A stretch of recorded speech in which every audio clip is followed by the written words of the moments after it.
Welcome to the Lance Wallnau Show. Today we're going to be doing something which I am really looking forward to. It's time for the backlash. I don't want you guys focusing on what the left is doing. I mean, I've got a news cycle, and trust me, I see it as much as you, or even more so, all of the injustice that goes on. I mean, the January 6th hearings is annoying me because it's pure kabuki theater. And, you know, they even canceled today because they can't agree on whether they can prosecute anyone. I mean, the good news is nothing that the Marxist progressive left is doing is working. The gas prices are just every day reminding people why they want to change their world in November. But I'm telling you something, we're going to have to hit business, academia, government, media. There isn't one of the domains I talk about, one of the 7 mountains I've been talking about for over 20 years, that isn't right now a decisive battleground. It's like we're on the beaches of Normandy and we have to hit that political thing, but at the same time, we've got to go rescue our children, what they're putting in the schools. And who's mysteriously and mischievously now we're discovering behind this thing? Should have known it all along. It's the big money. It's the big investment companies, the big bankers. It's Larry. Isn't it Larry Fink's the name of the guy? And BlackRock. It's the Vanguard fund. These corporations that are pushing their woke ideology are being pressured by the finance institutions. You better comply, because we're the cash flow, we're the investors. They own like 20, 30% of your shares. You better be listening. When those guys say you better go woke, this is unfair leverage. We're finally learning that the map includes corrupt big government is funded by big money, and it's in corporations. So what do you think God's going to do? God's going to shake everything that can be shaken, and that includes why we're in the financial discipline we're under now. I know people are concerned about what's happening, but trust me, God is using America's financial economic crises to shift America's infatuation with the progressives. They're losing favor and credibility every day, and that's a good thing. But what are we going to do to rebuild America? And how are we going to push back on these woke corporations? That's today's broadcast. With me today is my special guest, Michael Siefert of Public Square. He is going to be telling us an innovation that he himself is involved with, which I've been examining, which I think is ingenious. It's like a slingshot. It's exactly the kind of weapon God would give to the marketplace in order to use free market dynamics to push back on woke corporations. And I'm telling you something, it's going to rock the business mountain. Of course, I've got Carl with me and Jonathan with me to make sure the facts are fact and feed in what we need. By the way, Jonathan, I need you guys to be looking up top 10 big woke corporations, because even I have got to do my research on this, because I'm going to get the wheel of woke going, which is like the Vanna White wheel of woke. We're going to use it in our events and spin the wheel, and we're going to pick one woke corporation, and then everyone's going to have a united call to action, which will probably include going to Public Square and doing their shopping with a patriot rather than with someone who's trying to control them like an elite. So, Michael, tell us about the innovation that you've come up with. It's great to be here, Lance. Very grateful. Yeah, that was exciting. I love that you're solutions oriented. You started off that way, that we're not going to just focus on all the things that are going wrong, but we're actually going to push back, start to play some offense. And that's the whole reason we exist as a company. We created a platform to connect liberty-minded, patriotic Americans with their fellow consumers that share those same values, and most importantly, the companies that share those same values. And so we've built this platform just in the last few months that is nearly nationwide. Almost 10,000 businesses on the platform, and we just launched, and tens of thousands of users that are daily getting to shop their values and push back against woke corporatism. Because you're right, big business today is in bed with big government, which is the actual definition of fascism. So when Starbucks comes out and lobbies for the progressive political causes and then weaponizes their company against the values that tens of millions of Americans still hold dear, to do the bidding of that big government that is weaponizing their values against those same Americans, anybody that's that the current administration has deemed enemies of their political agenda, you have a really big problem. And it's sad too, because the ones that are really most detrimentally affected are the small businesses that are patriotic, family owned and operated. They're not in bed with this sort of big corporatist / progressive government agenda. They just want to operate their businesses and serve their communities with their values at the forefront. These are veteran owned businesses, Christian owned businesses that are really being sacrificed on the altar of woke progressivism. So what we've done is that we've created this platform to connect these people that have this same love of the traditional values that have made America special in the first place, so that we know that what we're endorsing with our wallets, we can be proud of. And we're having a blast doing it, and we're changing the country. So let me just see if I got this straight. So I want to make sure everybody understands how this works. Imagine Yelp, or you're looking for a cup of coffee. Normally, your family would be giving you the Starbucks card, which is unfortunately that's like an easy go-to now. So you give out a gift card. And what happens when you go to Starbucks? What are you actually endorsing? You're endorsing the funding of Planned Parenthood. 2019, Starbucks came out and announced that they were matching employee contributions to Planned Parenthood. So not only are you enabling Planned Parenthood's rise and the continuation of their efforts to kill the unborn and to harm the women that they claim to help, but you're also funding a system that encourages their employees at Starbucks to also contribute to that same organization. So there could be a rise of a new competing franchise. But here's the deal. This is why I love this. I'm shopping for my coffee locally. I mean, I'm living 90% of my time. Most people aren't traveling around the world like you and I do, because we have national businesses. But most people are doing work within 15 minutes, 20 minutes of their house or their office, right? So that means we're going locally to the Chick-fil-A's or to the Starbucks or to the Apple Store or whatever. So now you have the option of identifying a patriot, a believer, someone who is in the middle class, struggling with a small business, paying their taxes. This is the salt of the earth that makes America work. And instead of having to give your money to the big national corporation, we're now pushing back and investing locally. The money, by the way, that is local has more power, because those dollars circulating in your county actually increase the aggregate wealth of your county, as opposed to shipping your money up to New York and having it dispersed over to China or something. You nailed it. And we have some online businesses on the platform as well that have a national presence, but even them, they're committed to trying to source as many of their products from the United States as possible. They're prioritizing American-made manufacturing. So even these companies that have more of an online presence, they're saying, there's a great company on the app that just came to mind called Lion and Lamb Co. They're based out of Atlanta, Georgia. And they've been on the app since basically day one. And what I love about them is that they're trying to really overturn the golf industry, and they're trying to bring American-made principles, values, and products to the golf industry marketplace. And they create the finest quality polo shirts and golf apparel that you'll ever see, and it's all made here. And what's amazing is that if you use the code PUBLICSQ when you go to Lion and Lamb's site, they'll give you 10% off of any of your purchase. So we're actually trying to incentivize people to further the American small business economy. And I think this is the way we win in the long term, is not just to complain about woke corporatism, because it is a problem, but push back against it with your wallet. I'm telling you, this is so cool. Jonathan, what do you got over there for what's going on with the woke corporations of America? So we got a couple over here, not necessarily listed in order. Obviously, we've got Twitter, Facebook, social media companies. We've got Bank of America is on that list. Bank of America. JP Morgan and Chase. I got a story about them. The big Netflix. banks, the big banks. I would rather go with the local banks until they assimilate them all into the Borg of the beast system. Support your local bank. Give me a story there, Michael. When we were starting this company, originally used a Chase branch to get us off the ground. And we ended up having to switch banks out of a desire to obviously practice what we preach. What ended up happening is that Chase actually, when we started to get some publicity around what we're doing at Public Square, our local banker called us and said, "Hey, I'm a little concerned about the whole conservatism thing. Can you tell me more about your political values?" And we said, "Absolutely not. You're our bank. You're not allowed to ask us these questions." And we hung up. within a month, we had completely switched over to Axos Bank, AXOS. They're a large bank that is doing incredible work in communities around the country.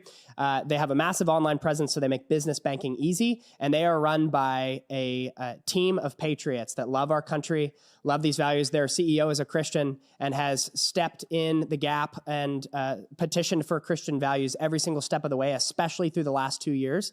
And he's a man that we're proud to partner with. It's an organization we're proud to partner with. And so the banking is a big one because people all the time we felt like, gosh, we're really forced into these few choices. And it's not the reality. Farmers and Merchants Bank, another fantastic one. A lot of local credit unions have taken a stand for their patriotic Christian pro-American This is so values. huge, I'm telling you, because Bank of America, Yep, I don't they're know awful when they too. went communist, but I got a call from them, and they actually made me go through an audit. This is your bank. Made me go through a Chinese Soviet-style audit of my No way. nonprofit, discussing who advertised on my platform and how they went through literally an audit to see whether I was laundering funds, I guess is a white terrorist organization. And all that I am is a Christian conservative who's conspicuous for 2 best-selling books on Trump. So that put me right at the top of, Merrick Garland's list of potential domestic terrorists, which is hilarious if you think about it. So then my wife got really furious because they wanted to get financial information that they could easily access if they wanted to go to the government to get it. It's government record. But they wanted us to disclose stuff. We said, no, our transactions and our donors, our clients, and you have no business actually meddling with how we run our business. Yep. And so they froze funds, believe it or not. And they froze payroll funds to destroy our ministry. They froze ministry funds. I could have had a lawsuit. But I chose to, the Lord already told us to get the heck out of Bank of America. And we went with another local bank. Awesome. And I think it's Frost Bank locally. But we know Christians that are heading the local banks. Take your business elsewhere. And I decided I would strike back at the right time. But you can't be emotional about these. That's when I got the idea of doing a national arena broadcast with 1 million viewers and 10,000 people in an arena and have everyone yell at the same time. And I say, what time is it? And they say, it's time for Wheel of Woke. And we're actually getting the wheel made, and we'll spin the wheel. And it will not surprise me if the wheel stops at Bank of America and I discuss with them what they could do. But, if they have local banks on, an app like yours, I don't have to specify one winner because any conservative bank owner wins. If I want to go to the app right now and see who have you got in your own town, it's on the app. And if you don't have the app, download it because that's how we play Wheel of Woke. We give our business to someone else. Love it. And by the way, you got to notify them. And then we give them a Twitter account or something and say, just open up a Twitter account for the sake of notifying. You're going to have fun with Wheel of Woke. Every week, we're going to pick one major corporation. I got lawyers, trademark, everything all set up. Carl, what do you think? I'm curious, Mike, how Public Square works. So how do you go about finding these details about these companies, about where their morals or their ethics are? What's the process like? Absolutely. So for the user, when you sign up, it's completely free. You can find us at publicsq.com, lancewallnau.com/publicsq, more specifically. And it's a real easy process to sign up. Once you sign up, it takes about 3 minutes. You create a profile. Your data, your information is never shared. There's actually a transparency page that you'll see on the first screen. And if you click into that transparency page, it'll share some of that information that highlights the fact that you as the user are not the product in this experience. It's really important that you know that because a lot of social media consumers have really been burned. And it's been really evil what Facebook and some of these people have done through the fine print to American users on these tech platforms. So what we do is we have you sign up. It's very quick. You can keep as much of your information anonymous as you would like. Also on that transparency page, you're going to see 7 values. And those 7 values are what we determine as freedom-loving. So when we say that phrase, these businesses are freedom-loving, they're patriotic, we get asked often, what do you mean by that? Those 7 values determine what we mean. And these 7 values are very high level. You can find them again at publicsq.com on that transparency page. I love our country. I love our Constitution. I will respect the Constitution and I will respect the values that it holds dear. I will never infringe upon an employee or a consumer's medical rights. That's a big one because in COVID, we got our start highlighting a lot of the businesses that weren't going to force you to wear a mask, weren't going to force you to get vaccinated in order to partake in their employment agreement. And so that was a big one for us. You're also not going to buy into identity politics. So we're not going to highlight Black-owned businesses. We're not going to highlight white-owned businesses. We are for all Americans. And then it's also really important that they support free enterprise. And so these 7 values, again, very high level, basically say, I love my country and I love our freedoms. When businesses sign up, those are the 7 values that they agree to respect and not to spend time, money, or resource antagonistically against. So businesses are saying, I'm here for America. I'm here for the patriotic businesses. I'm here for the values that have made America special and the Constitution that we hold dear. So when users join, they know that these businesses are ones that they can be proud to support. Again, many of those businesses will actually give discounts. Final thing I'll mention is that for the businesses to sign up, it's also free and it's very simple and quick. And so this is a two-sided marketplace. It takes consumers and businesses to make this thing work. And it's incredible interaction for these businesses and consumers to get to have together that even Yelp can't provide. Google can't provide it. These companies don't focus on the individual. They don't focus on the small businesses and making sure that their stories are told. And that's something that we want to remain a value that we hold dear at Public Square all the way into the future. So users, businesses, it's both free. Takes a few minutes to sign up, create a profile. On that transparency page, you can see what we mean when we say that this is a pro-Constitution business, pro-freedom business, and you can begin your search. I love that. I think that works. Jonathan, anything else you got over there?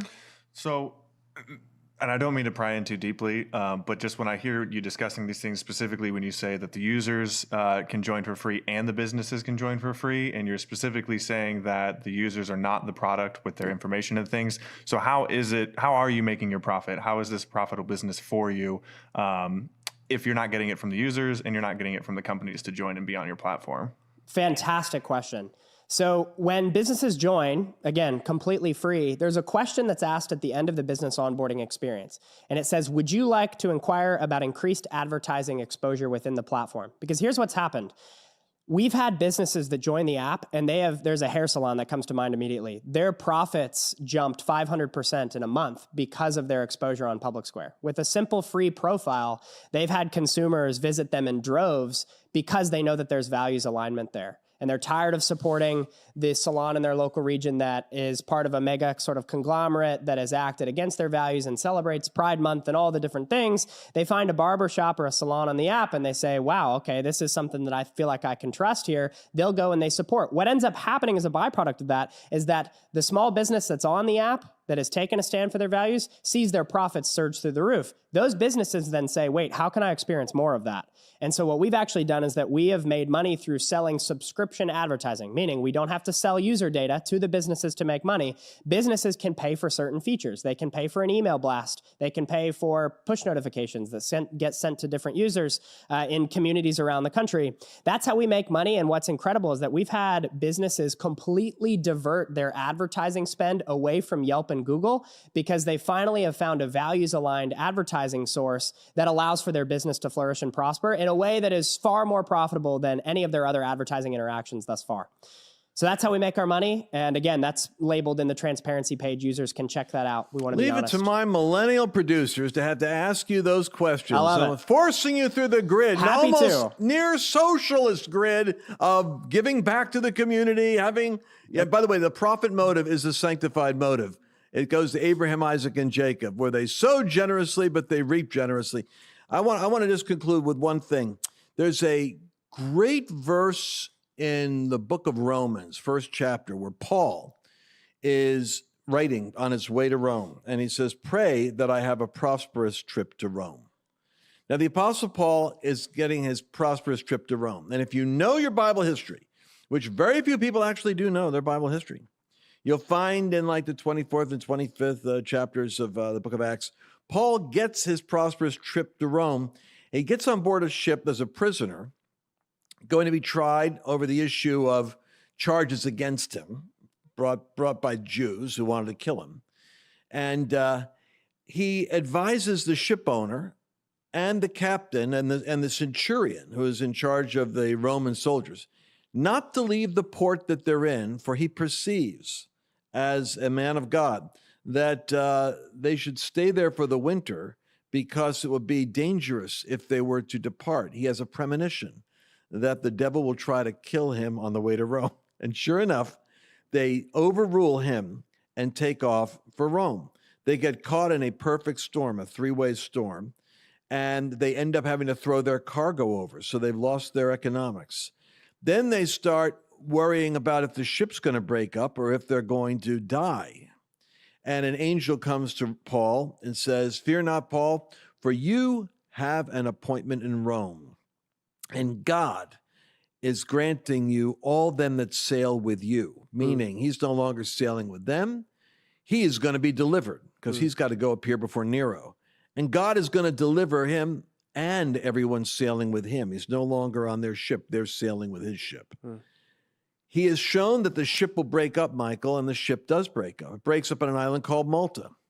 On that island, while they're waiting for another ship to show up, he ends up working in local politics, local governance, and local community activity, prays for the father-in-law of the chieftain who gets healed, which makes the father-in-law happy, the father-in-law's daughter happy, who's married to the chieftain, so it's affecting family, politics, and healing. And then God begins to move in a gracious, powerful way on the island of Malta. So much so that by the time the ship arrives, Paul has thoroughly apostolically shaped his local territory. I believe that America is heading towards economic discipline, but not national judgment. National judgment is what God does when he's putting you in the dustbin.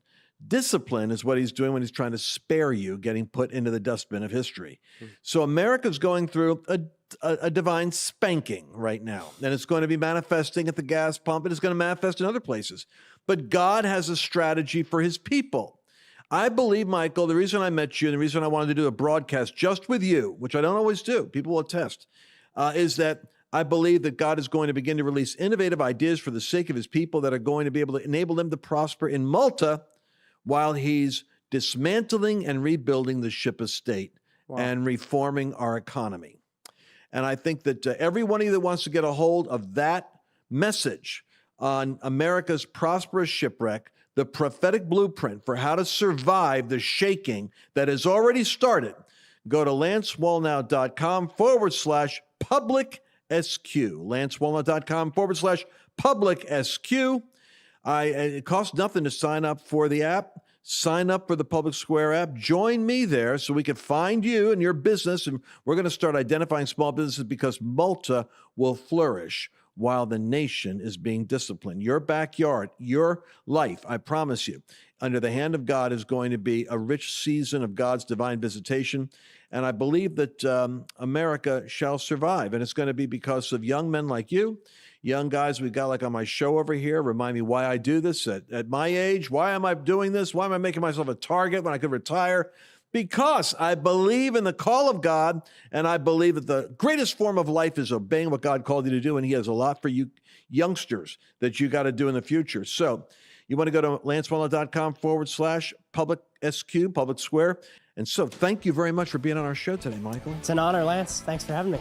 And okay, Carl, Jonathan, we'll be seeing you next broadcast. Bye-bye. Thanks for listening to this Lance Wallnau broadcast. If you enjoyed today's show, make sure to subscribe and share the episode. See you